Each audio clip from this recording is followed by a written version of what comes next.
Hey everyone, welcome back to the North American Spring Split. We're joined by Cloud9's High.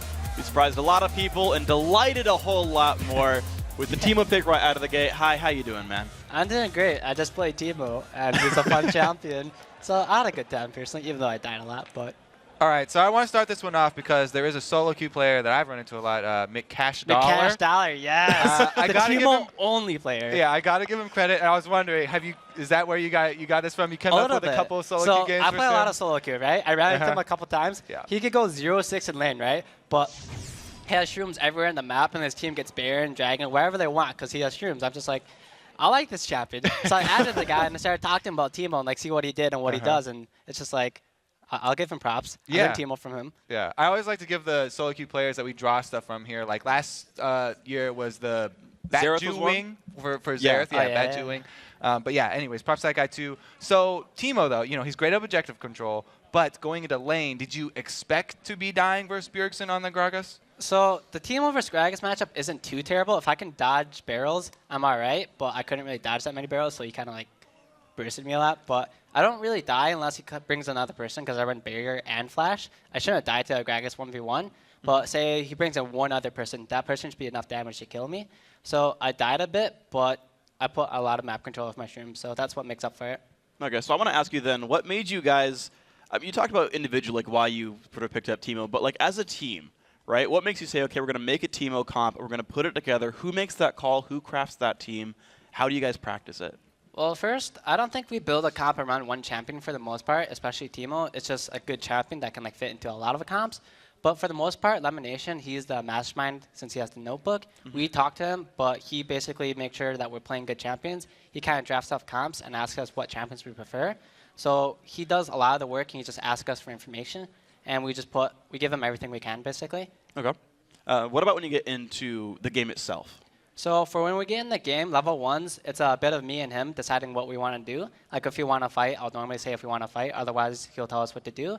For lane transitions, he'll normally switch the top lane to the 1v2. And then once the game goes on, I'll start making more and more calls as the game goes on.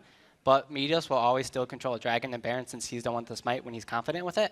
But as the game goes on, I take more and more control from everyone else, and then we just do what I say for the most part. Okay, so following up on that, I do want to ask you about the 2-1 switch for this game because that seemed like it worked out really well for you guys. Balls had a nice experienced lead up top, and then Sneaky also had a good lead down bottom. Was that a lemon plan right there? I think TSM forced a 2v1 on us. I'm pretty sure they saw me ward, and I think they saw us going somewhere. I'm not sure. But if you wanted a 2v1, you'd send you guys top, so I think they forced that. I don't really know what happened in that because I'm just sitting mid trying not to die to Gragas. So it looked like it went well for us. I honestly have no idea, though. I was just trying to survive. All right, I have one more comp question for you guys. Throughout all of Season 3, we saw you guys playing Blue Ezreal, Ashe, and Varus over and over again, these crowd control lanes. You've got a really new look here for Sneaky with Caitlyn coming through here. Why is that? So the game has changed a lot since when we ran Varus and Ashe. There's 2 new AD carries that came out, Jinx and Lucian, who are very strong carries. And we just prefer, I don't know, it's just a different playstyle, I guess. We prefer him to have a lot of damage instead of just CC, and we have CC elsewhere now. So. All right, cool. Well, thank you very much, High, for your time. I'm glad to see you guys having an awesome champion pool, bringing new things out. Again, thank you very much. Now, guys, let's throw it back over to Rivenjet at the caster's desk. Thank you very much, Freak. And Crepo and the Evil Geniuses are moments away from taking on Xmithy and XDG. What are you expecting from the #2 team from the summer split coming into this matchup? XDG actually struggled a lot since the summer regular season ended, and they look pretty weak in the Battle of the Atlantic, losing 0-2 to Gambit. Yeah. To change things up, though, Zune is moving to the jungle with Xmithy taking the AD carry responsibilities. So Zuna's AD carry was not very impressive, came under a lot of criticism, but they were saying that he makes a lot of the calls, and he was actually a jungler before he was an AD carry, so they think this is going to work. Absolutely. We'll talk more about that. Meanwhile, EG is riding into the spring split on their own hype train. How excited should we be for the NALCS new kids on the block? You know, it's yet to be seen, right? Because they're team that they left with Alliance has not had success without these guys so far, so maybe they're going to have more success over on this side. They did look great in that promotion tournament. Their vision control and their team play, just setting up ganks with Krepo's Leona, were huge strengths in that tournament. Well, while the move to North America has created both excitement and difficulties for Evil Geniuses as they race to get up to speed, you can remove all doubt. They are here to win. Evil Geniuses, welcome to NA. They sweep their way into the LCS. Congratulations to EG removing all doubt. 2 weeks prior to our promotion games, I would have said we wouldn't have made it. There wasn't too much time left for us to actually get over and start practicing. We had to basically start scrimming with an entirely new team, get used to the North American environment. We lost almost every single scrim until the last few days. It wasn't until a couple of days before the games where we picked up practice and we're doing a lot better. And we started to beat really good teams with just really solid play from us, and that was a big confidence booster. I actually had no clue how they would do because I heard mixed things for them. I was really happy that they actually got into LCS. It means a lot to know that my friends are successful. We're still really good friends and I still talk to them on a daily basis. It was tough, but we qualified. I'm really looking forward just to interacting with the NA fans and performing well in the NA scene. We've done all these international tournaments, but now we're coming to a North American league. We're kind of having to get adjusted to the new surroundings. Back in Germany, obviously, there's quite a bit of rain and clouds and whatnot. It's really nice. I'm from Scotland, where it rains all the time. I've been down to beaches in Santa Monica, and they're absolutely amazing. Quite a big culture difference between Europe and the States, but I don't really feel too much of it. I mean, let's face it, I'm inside playing video games most of the days. So my accent's kind of dulled down a little bit, but it's still a little bit thick. Everything's bigger in the States. Everything's kind of supersized. The only problem is size gets bigger, so food portions get bigger, and for me, that might be a problem, so I'll have to watch out for that one. I would really love to play at the World Championship again, so that's the ultimate goal for this year. Everybody obviously has to say we want to go to the World Finals. So the first goal is, yes, you want to get there, but then again, it's really early to start talking about World Finals when you haven't played LCS yet. Short-term goals are placing top 4, top 5. Personally, I absolutely love the move here. I don't know, I have no regrets whatsoever, and I'm definitely looking forward to my time. Overall, it's been great. The guys are going along well. We did really well in the promotions. This is our first test coming into this week. We know what to do, and all that's left is the execution. Well, Evil Geniuses for sure have definitely put the fans on their back here. They're saying, we are ready. We're going to bring you along for the ride, and it's going to be a good one. Yeah, and you can see that they have the synergy. That's what we saw at the promotion tournament. And, I was talking to them a little bit about what happened to Alliance over in Europe, because they did go 0-4. And they're actually saying, Alliance didn't really expect that to happen. In all of their scrims, they were stomping people in 10 minutes, so they didn't play the mid game. They just won their lane so hard that they didn't figure out how to play as a team. That stopped happening, and they didn't know how to transition. So at least for this team, since they were losing so many scrims, the only thing that they were practicing and getting really used to was how to play as a team, how to roam around, and how to get those wins. So in some ways, losing all those scrims might help them later on as a team. One thing that I was thinking about as they did, or I thought about as they did say they were losing scrims, and it really wasn't gelling for them, is was there ever, a 2 and 3 kind of thought between Inox and Pobelter where, we're kind of 2 and we're not melding with the 3? Did they have to break that ice and kind of get it out of there, where you kind of have that stigma where you're like, man, they're looking at us as the problems? I wonder how that really worked out for them. Yeah, well, at least they're still wearing, Pobelter's wearing Froggen's old jacket, and Inox is wearing Wicked's old jacket, so they can feel like they're the same 5 together. Absolutely. Still in these games. I do think that they're feeling pretty good, especially after the promo tournament. You can see Inox always hanging around with the team. Pobelter gets along great, and they do seem to have that very early on. Absolutely. So let's check out the starting lineups as we're almost ready to get into game. On the blue side, it's Evil Geniuses. In the top lane is Inox. Your jungler is Snoopy. In mid lane is Pobelter, Yellowpete at 80 carry, and Crepo at support. And on the red side, it is XDG. Big cheer there for EG as well. Top lane is Benny. Jungle now. LCS debut on jungle is Zuna. ManCloud in mid.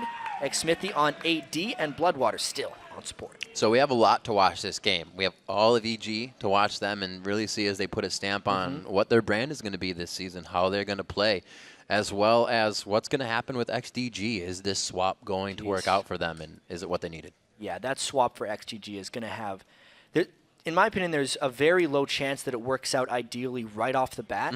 Because even if Xmithy might have higher mechanics than Zuna, or Zuna has a shot calling, just calling for him, and he's great in the jungle, I don't think it's immediate. I don't think it happens that quickly.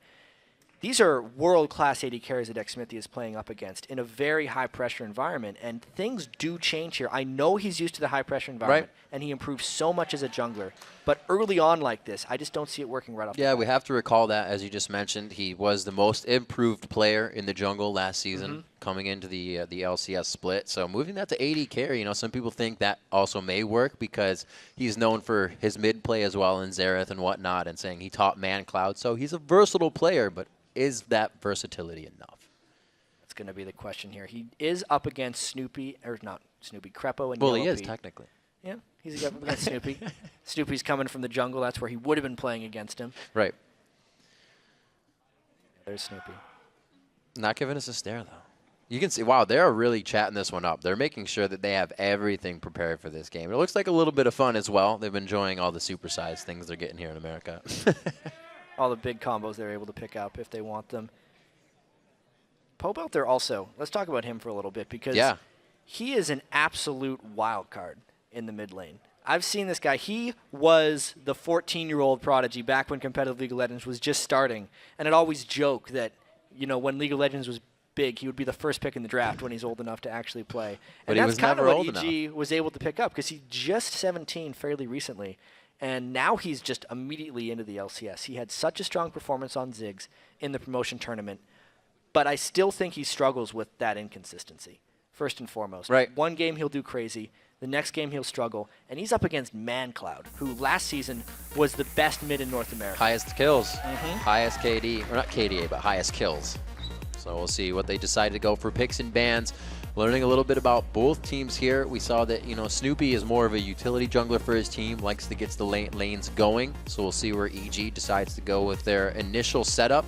Pobelter and Inox, I don't think, change that composition from too much what it would hold from before.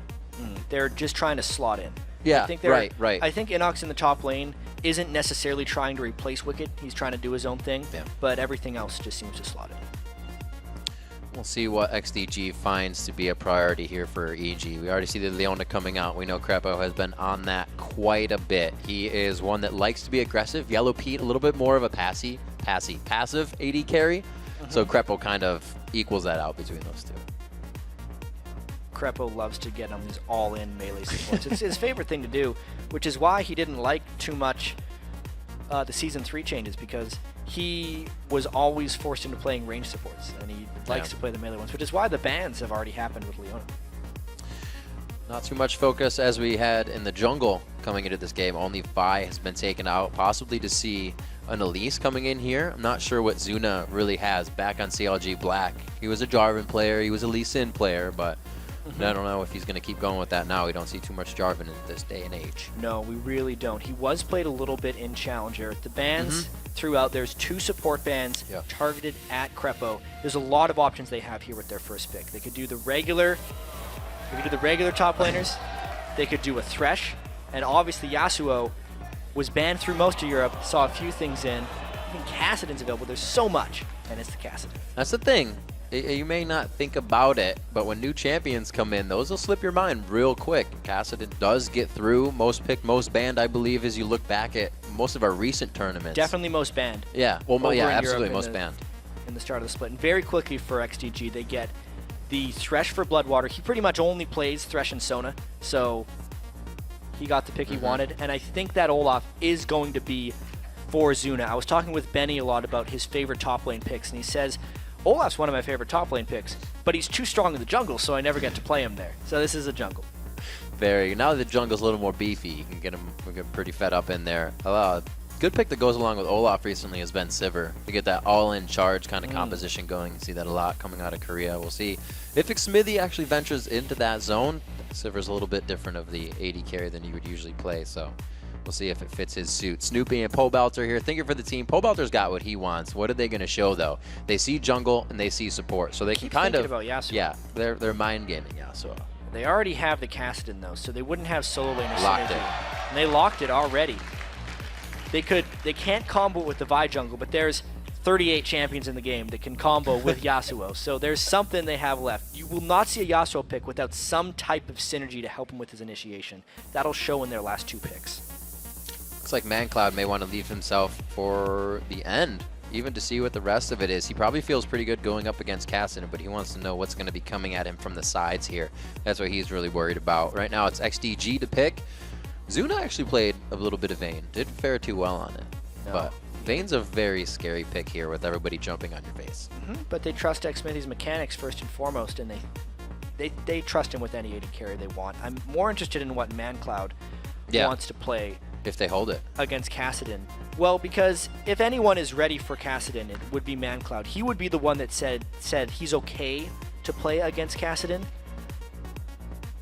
Yeah, something like KO would be really good for him. And it's strange how Cassidy became this must-ban almost overnight. Yes, he had a few big games for Peke against Cloud9, but he was mostly the same for such a long period of time, and then became permaban because kind of everyone learned him and just got fed up with playing against him.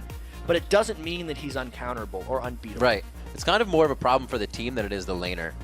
You know, he roams and then he just kills your AD over and over again. And it's really hard to roam on a Kayle. Yeah. Because Kayle not only shoves a lane, but kills towers extremely quickly. But ManCloud does get his champion that he can two-shot somebody at some point. You know what's really interesting? It's a Yasuo effect. Oh, hit me. Yeah, so his wind wall blocks like auto attack projectiles, but there's two champions who you'd think would have ranged auto attacks but hit through the wind wall because they're technically melee attacks, no projectile. Thresh's auto attack and Kale's auto attack with her Eon. They have both of them. Both blocked out? Too bad we don't have the Vladimir. The Vladimir kind of thing is cool. The wind wall can't block it. Yeah, Vladimir, the damage would happen, but the heal on the way back stops in the wind wall. It's unfortunate. It's actually pretty cool. We see Lulu. I've seen a few Lulus coming in and out here. Maybe AP Lulus. So they can try and chain.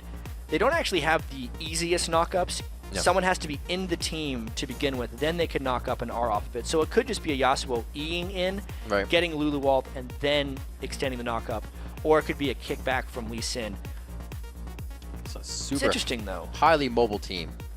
Not very fun to play against. Now, Snoopy does not play much Lee Sin. He has never been known to be a high mechanical jungler. That there could be some crazy world where he's actually jungling Yasuo, and Pobelter is playing Lee Sin in the mid lane. That's crazy talk. I like it. Or maybe they'll swap. I actually thought we were going to get AD support mid lane. We haven't seen it in a while, controlling Bust last game, but they decided to flip it out. Still looking for what XDG has to go against. I'd say a pretty crazy comp right now from AG, especially like you said, from what we have seen them play. This is going to be interesting. Oh, right. I was crazy talk. It's a top lane Yasuo with an extremely strong level 1 and 2. Right. And Yasuo is actually a very strong laner against Mundo and Shyvana early on in the game. Yeah, early. And I think that's actually what Benny would have picked if he wouldn't have to go up against Yasuo. That's why he picked Renekton, because almost no one matches up against Renekton's power that early in the game. We'll see what he can do. They have Olaf and Lee Sin coming through on the jungle. How is that going to factor for both teams?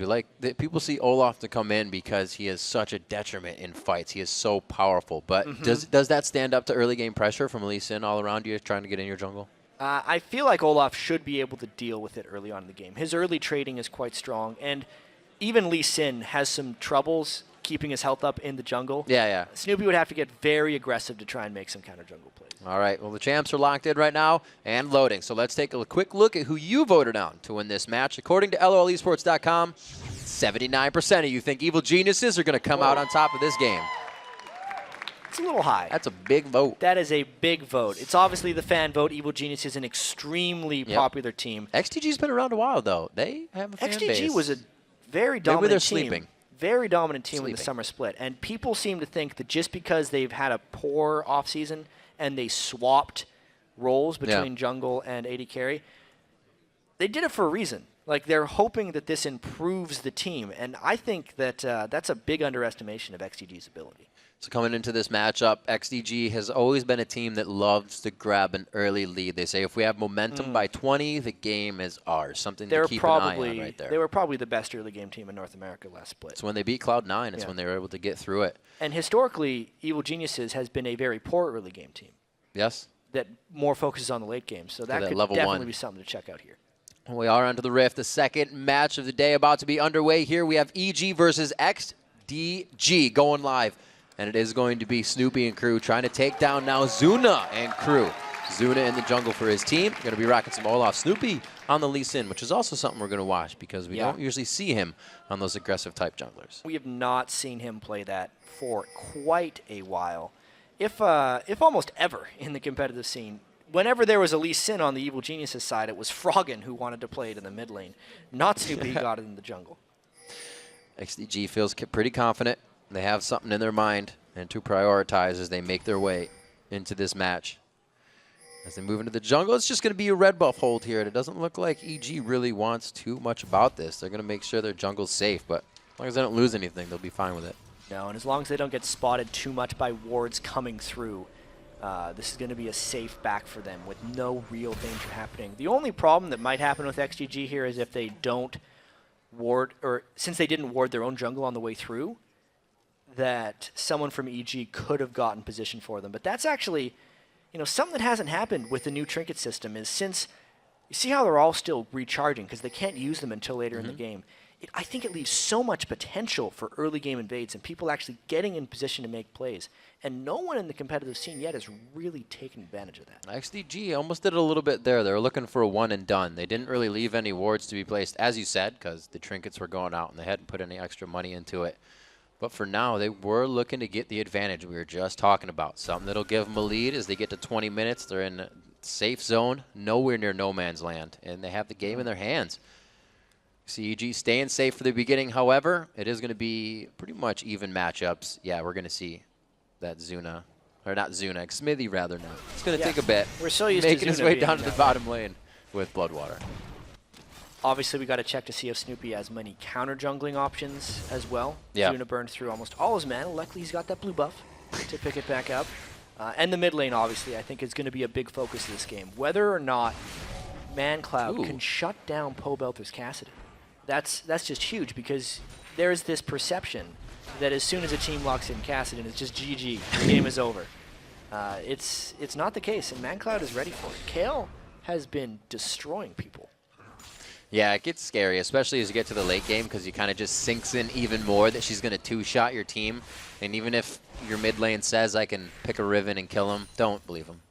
Yeah, don't believe that they're going to pick Riven. That ended up happening, unfortunately, for NIP against Rockhat. They thought they could beat Kayle with Riven, and they were sorely mistaken, especially if we get to late game here. Just the Lich Bane Kayles that have 600 or 700 AP are just two-shot machines as far as squishies are concerned. Well, that's the kind of stuff that ManCloud focuses. You look at his champion pool, and they fanned out Kha'Zix on him first. Kha'Zix can two-shot people. He likes to have that ability to change a fight completely within a few abilities. And really, it's almost hard to play those champions because there is a little bit of a trade-off in high risk, high reward if you're not in the right spot. Kayle could also be theoretically good against Yasuo if Yasuo goes and tries to lock down an extra person with his ultimate. They know exactly where that damage is going, and he should be able to ult it as long as it's not happening on him. Bloodwater staying pretty aggressive onto Krepo. Krepo is actually loves to, or he is a proponent of knowing aggression within the lane when it's coming. Oh, Snoopy coming into the mid lane, but this is totally red, but they're able to get a kill onto ManCloud first. Snoopy with the shield on. The undertow connects for Zuna. They go back and forth there, so no double buffs are going to be traded off. No, and even though there's a first blood bonus, that's in favor of XDG. Zuna, because Zuna gets the double buff still, plus all this extra experience in the lane. I think it's going to hurt ManCloud a little bit, but if Zuna wants to prove his chops in the jungle here, now's the time. This is the best start any jungler could hope for. Coming in very strong, like you said, able to soak up this, and it'll make him a little bit 7 CS ahead in lane, but that means they're going to have to see Snoopy trying to make some action in the form that we say he's a utility jungler. He now has to be forced into doing something. And Zuna, is he going to try and wait for Snoopy on the way through? Oh, he's going to get the brush first. Snoopy, and that brush puts down the reckless swing. He's going to get a good amount of damage on him. Not having his buffs just means this is going to hurt even more. And it's going to make it harder in the jungle. The top lane, Inox taking some damage. The Ignite was down, but he's all right. And another hook in the bottom. Bloodwater is in the wrong spot right now, and he needs to make his way out. It's only going to be a bit of damage trade. And even Bloodwater thinks they can turn around to reaggress. So a lot of action happening in and around the map right here. It does seem like the bottom lane is fairly even at this point, and that would favor Jinx as long as they can keep it even, because Jinx does scale better into the late game.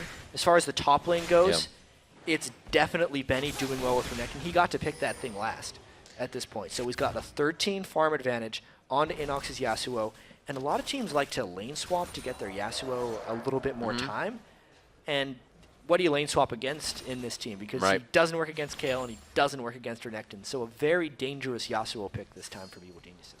We'll see what he can do. He was already pushed out of lane once, and that was just strength coming out from the Doran's shield buy, which is now a Doran's blade on Inox. And Benny was right for that Giant's belt, so he's going to be able to really go toe-to-toe in that lane. And Inox won't be able to trade, so something to watch on. Absolutely. Looks like he wants to push the lane. He doesn't really want to have to face Benny at all during this one. Yeah, Yasuo was able to push it pretty well. Oh, I guess he can.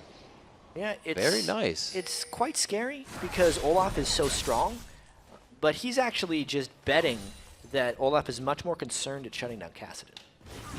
Playing it very smart, and there it is. They are going to try to shut down Kassadin, and it's just before level 5. Pobelter started to feel safe in lane, and XDG takes advantage. Especially since he went back to base and bought a Tear of the Goddess. No defensive itemization whatsoever. Still low on health. Came back to lane without having his flash off a cooldown. It's going to happen. Sure, Inox was able to push up because he realized Pobelter was being a fool. See them trying to press down this mid turret quite hard. Snoopy's going to do what he can, but it is going to be a scramble now for them. With that in the mid lane, Snoopy's going to have to focus that, and he already has a lot on his plate. Now in the bottom lane, Yellowpete showing a little bit of non-aggression, getting taken out. Smithy a few more shots, and that would have been it. Krepo, they have great focus. Krepo was in the front, and they weren't even worried about him. They were just firing on Smithy. It was Yellowpete, rather. It was a really critical polymorph there by Krepo to try and keep Yellowpete alive, but eating more hooks like that is going to be giving Smithy and Bloodwater some edges in that lane. So far, so good for them. Whoa, throwing down Dominus.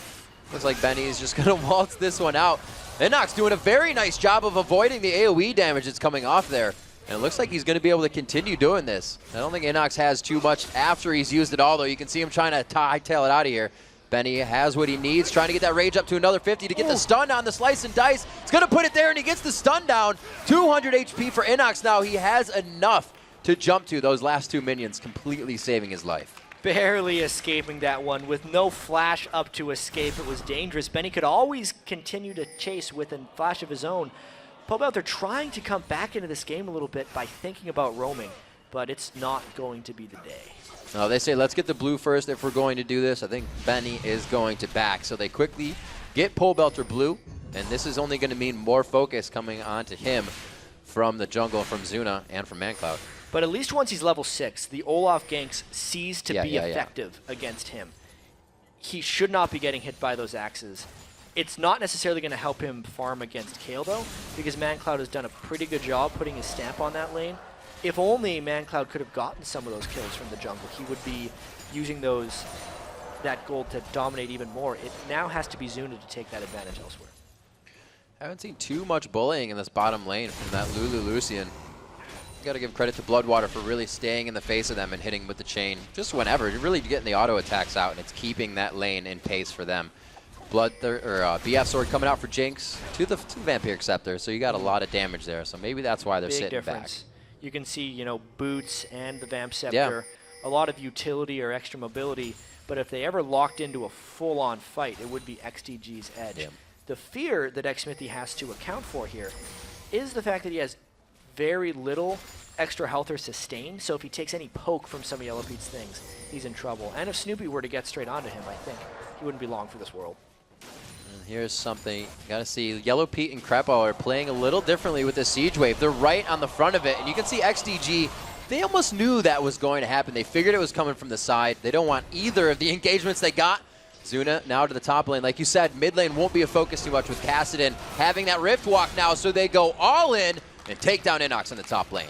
XGG is really punishing the solo laners specifically right now. Zuna is just a monster so far on Olaf. He's not even finished his first major jungle item, but he has definitely made a big impact here. See what they can do. Zuna 2-0-1.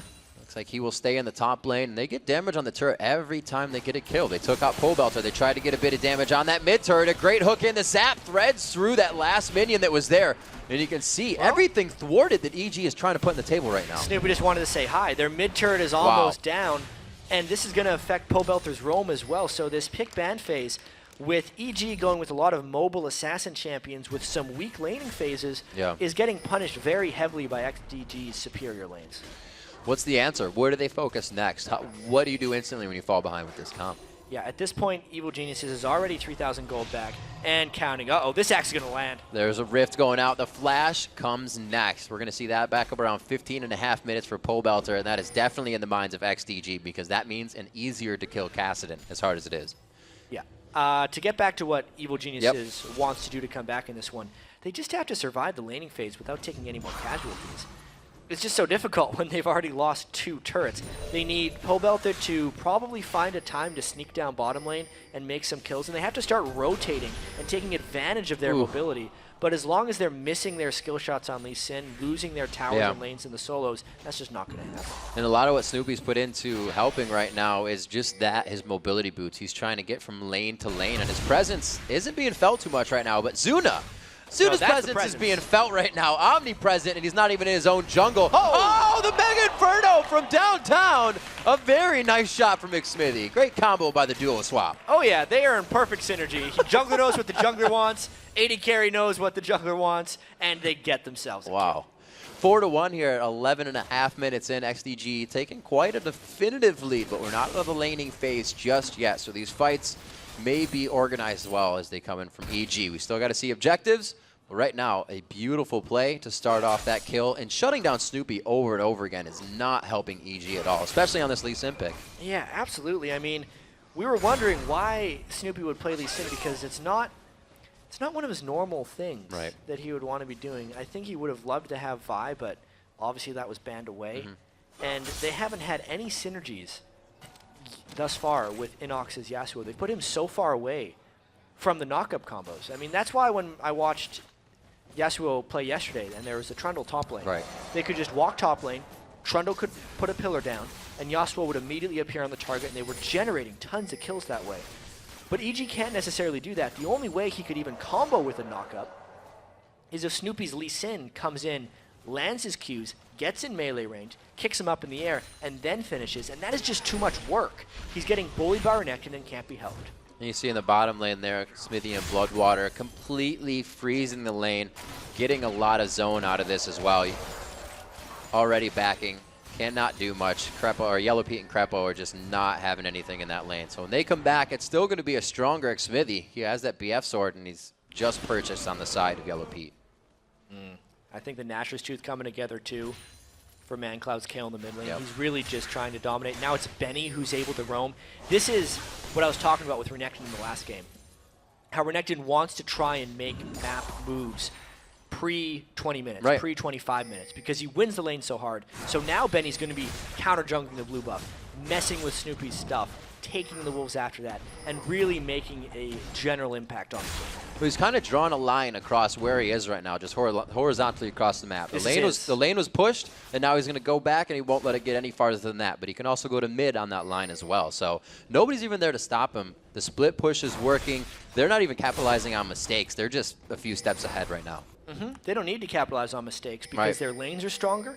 They've built an advantage, and now they're just working with it. XDG, like I said, was the best early game team of the summer split in Season 3. They're going to try and continue this one. EG wants to take the Dragon because they've roamed down and they have 5 people, and XDG may or may not want to give it to them. Let's see what they do. They have the positioning. They put themselves inside. Oh, he flashes. It's a wild growth rift out. I like it a lot. They keep going for the fight. Ragnarok is there so he can turn tail and run out of the fight, but they are not done. Zuna's there watching the health of the Dragon. It's going to be a chance for the steal. Snoopy going very low. They're going to lose the smite on this one. It is down. Dragon is up and angry, and it looks like the fight will continue outside the pit. A beautiful undertow at max range to take down Yasuo. Inox falls, and Zuna heads right back for the objective. XDG did lose 2, but they got 4, and now they have power at this Dragon. It was a slow roam down from Benny, but it was a good one. So they did get a Yasuo combo off, but it was on to Bloodwater, and he still got his box up and trapped both of EG's solo laners inside of it temporarily. Then they decided to stay on the Dragon, even though Benny was on his way down. Mega Death Rocket took Snoopy out of the equation, and when Renekton at this stage of the game enters a team fight, it just wins the team fight most of the time. Zuna used his axes, and XDG crushed that one because they found a 5v5. You know, also for Zuna, this is like a heyday game. Who's going to crowd control him even when he doesn't have Ragnarok? Not much. Absolutely. There's Not much. There's glitter lances from Lulu, and that's mostly what he would have to look out for. Everything that just helps XDG excel right now is happening and is in their favor. 4-0-4 from Zuna, his first LCS presence in the jungle, rocking for his team right now. Still up in CS with making all that impact happen on the champions as well as in the jungle. Yeah, geez, this gold lead is just incredible right now. This could be a very quick game, actually. Yeah. Especially considering XDG has incredibly fast turret killing with ManCloud's Kale and Xsmithy's, still weird to say Xsmithy's Jinx because he's an 80 carry now, but knowing that they know how to convert on their advantages, they've gotten the Dragon, they've gotten the other 3 turrets. Let's see if they can get down the second row turrets as well. Right. We know what EG is trying to do. Trying to hold it out, extend the time on this one, figure out where they can go, but this is where they almost fall into, you know, a sore position. They try to get split pushing on Yellowpete maybe. He tries to farm up a little bit, and they don't have what they need, where they need it, when they need it. And they kind of fall behind over and over. Looking at 16 minutes right now at 8-3. Benny's still pressuring that top lane. And it doesn't look like EG's really trying to make a move anywhere. They're just clearing out their jungle right now, making sure it's safe. Yeah, you can see Pobelter's not really changed paths with his item build either. He's went for the Archangel Staff, which he's going to try and transform into a Seraph's Embrace, but he's just so squishy. Yeah. He gets hit a couple of times, and he's going to be completely out of that fight. There's not the tank presence to kind of help Kassadin go around, and they need a very strong assassination presence if they want this to actually work. But once you fall behind and you're a bunch of squishy assassins, there's usually not coming back. Right. If you look at EG's initiation, and it's a cool initiation. They got the Rift Walk in there and the Wild Growth, but it wasn't what they really needed in terms, or Tremendo. It wasn't really what they needed in terms of damage. There's no damage that comes out of being popped up there. Yeah, just a little bit from when he gets on the target, but it just, like, yes, they killed Bloodwater. No, they were not able to kill No, they were not. Let's see what they try to keep doing here. Smithy staying safe on the Thresh Express as he gets himself just out of range. ManCloud's doing the single push in middle, and Benny is still just kind of riding that line from the top lane to the mid line.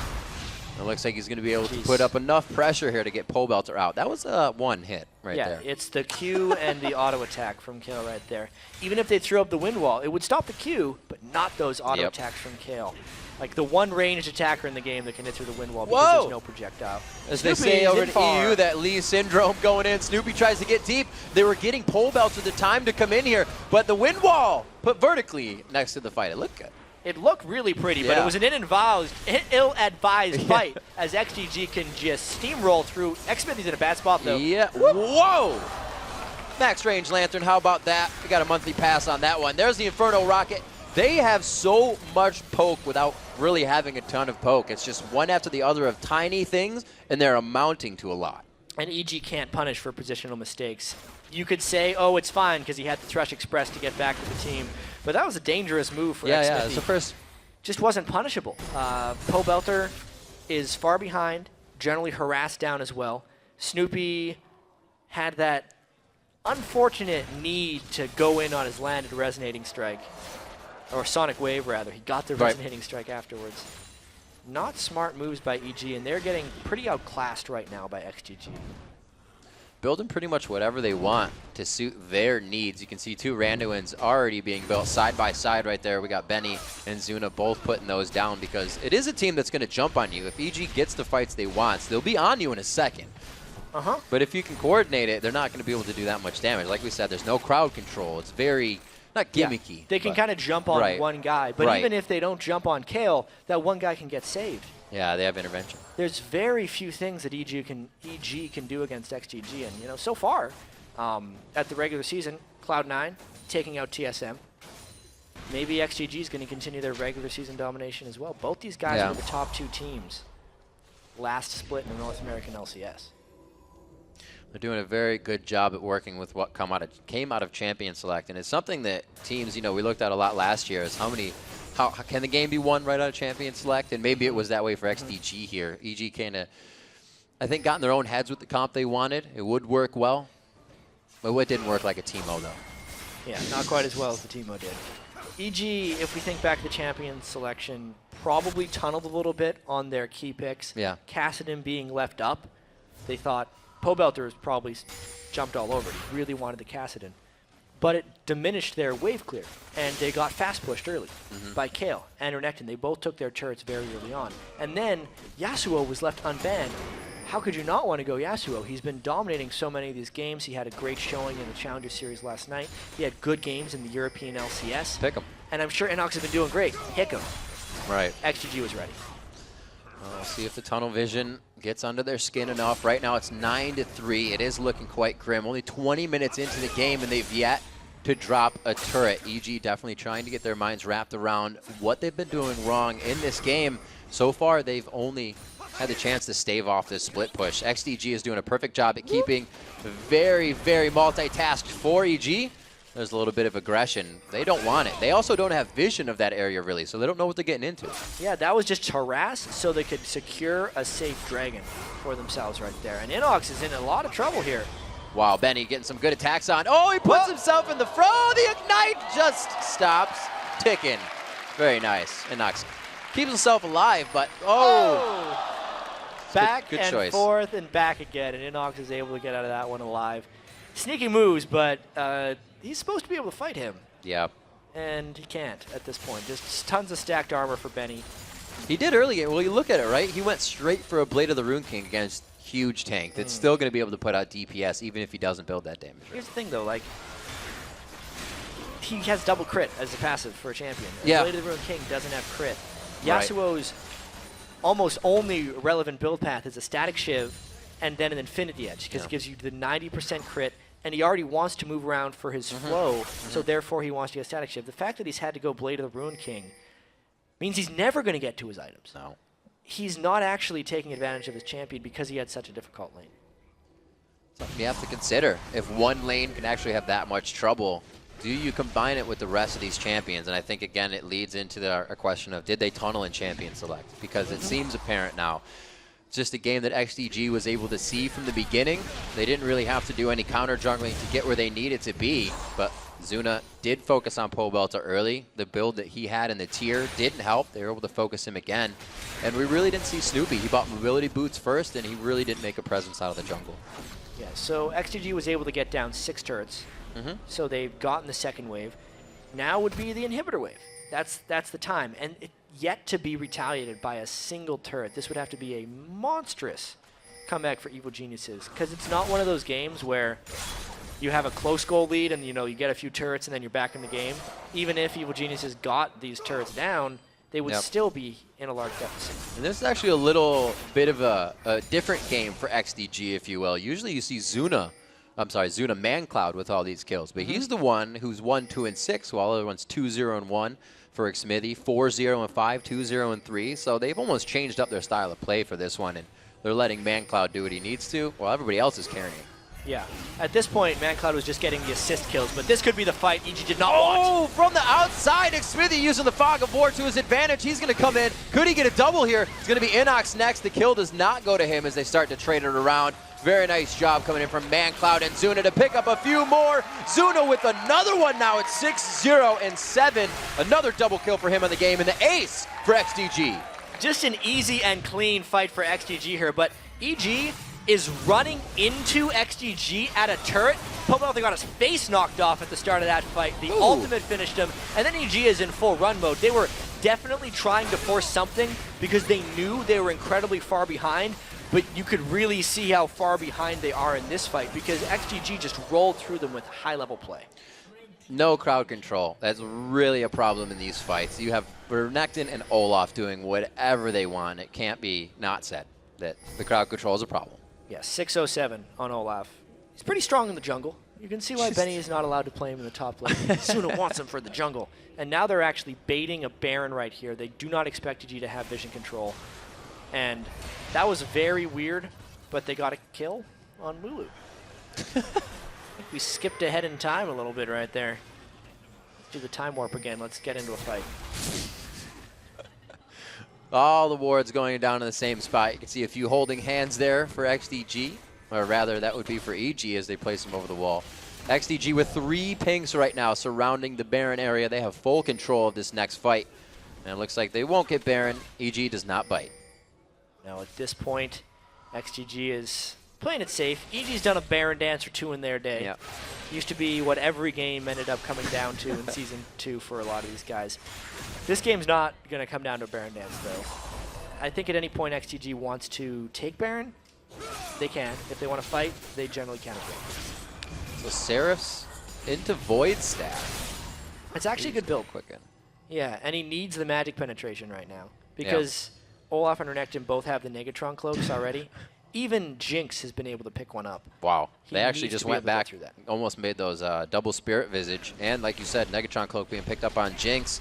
Those AD carry items, just a tad discrepancy as well. We're looking at a Last Whisper and a Static Shiv coming in for Xmithy to a Bloodthirster.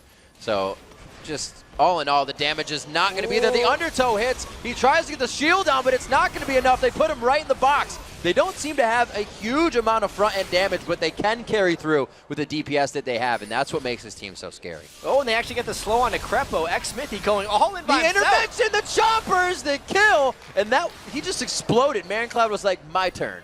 Yeah, that's the Lichbane kill, starting to stack up some ability power. XDG 17-3.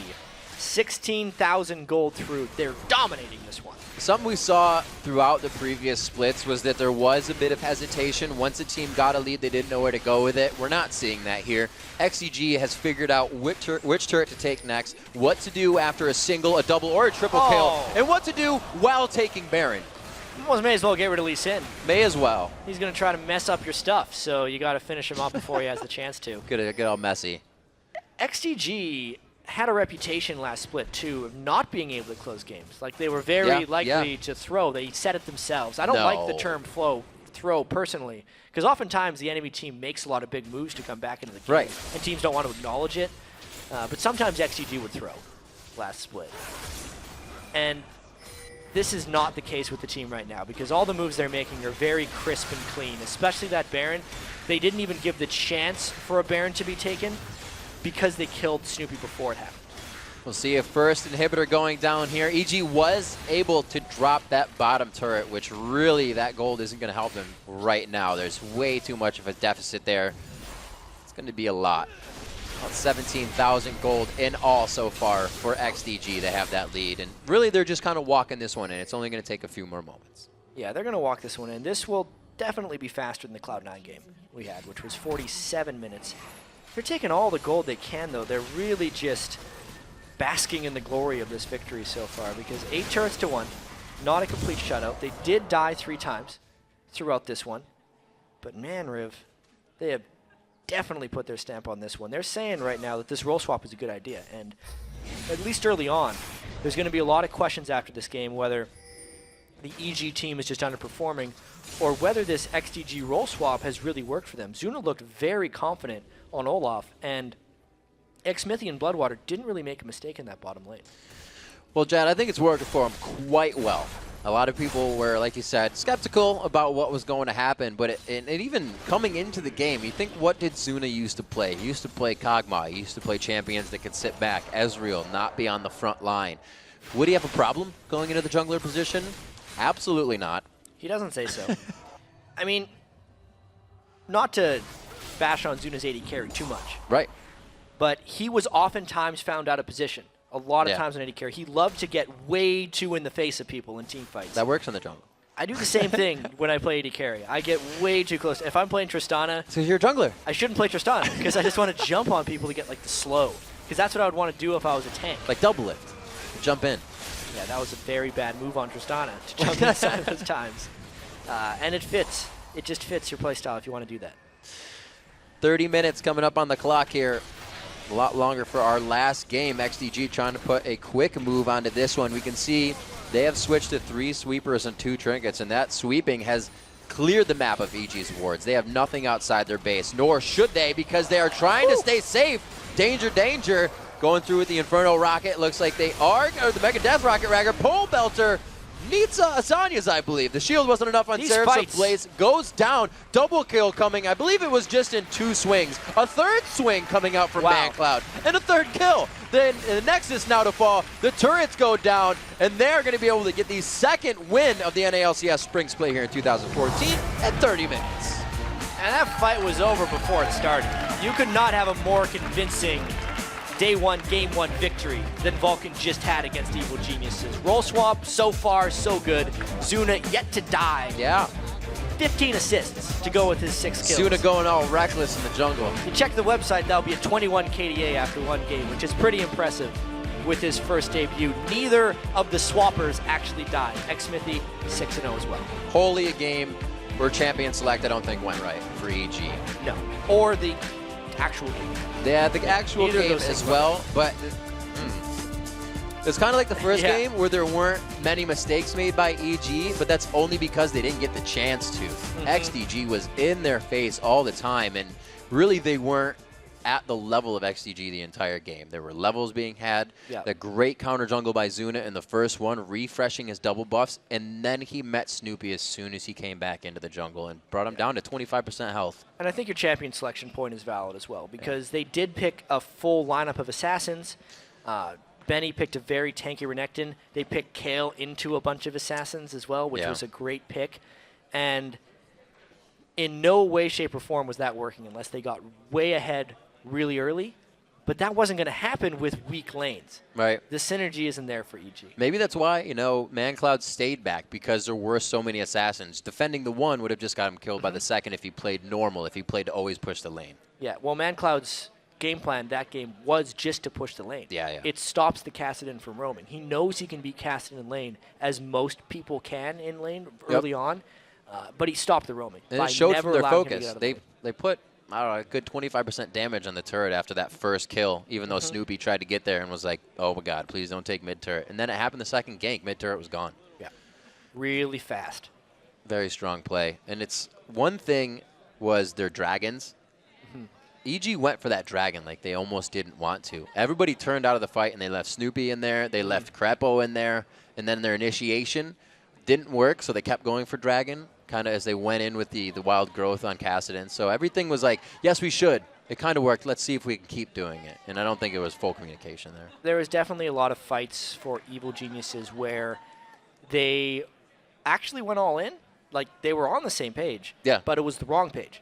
And they need to pick it up for the next game. We'll see what happens. When we return, Freak and Kobe will be joined by XDG Zuna.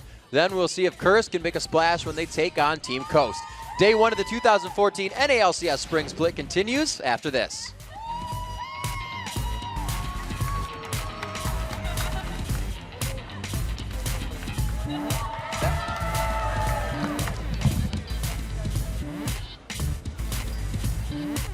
When there, we can win. They jumped on me. Yasuo is no ult. Yasuo is no ult. Yasuo is no ult.